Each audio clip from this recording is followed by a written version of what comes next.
They waited for news. For 2 hours, pupils were held inside the school until they were sure it was over. A Jewish community under attack in a quiet neighbourhood. France fears it may have a sectarian serial killer on the loose.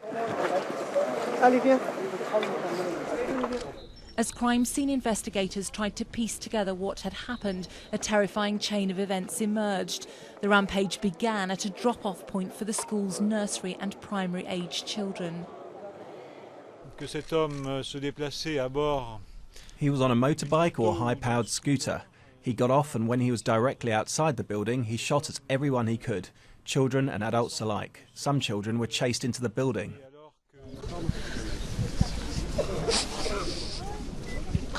As relatives arrived to collect their children, the full picture of the killer's determination emerged.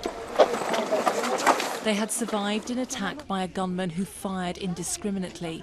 Then, when his weapon jammed, switched to a higher calibre gun to continue his shooting spree. Amongst the dead, one of the school's rabbis, Jonathan Sandler, and his 2 children aged 3 and 6. They had moved to France from Jerusalem last September. Also killed, the 8-year-old daughter of the headmaster. As if the loss of life wasn't bad enough, the relatives of the victims are having to contend with the probability that they were targeted because of their religion. I'm disgusted. Our school is small and quiet. We've never harmed anyone or said anything. And all the more so because this has happened to a Jewish school. My wife and daughter are very shocked. We're in France. Are we not allowed to quietly send our children to school? We all know each other in the community. The school attack is now being linked to 2 other incidents in Toulouse. In the last week, 3 French soldiers of North African and Caribbean descent have been shot dead by a man on a black scooter.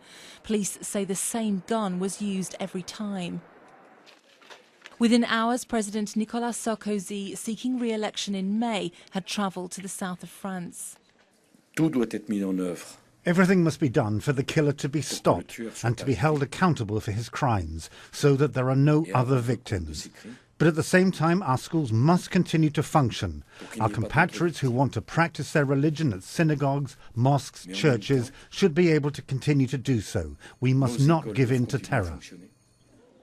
France has one of the biggest Muslim and the largest Jewish communities in Europe. Race and ethnicity will be a big election issue. A full-scale manhunt is now underway. Lisa Holland, Sky News.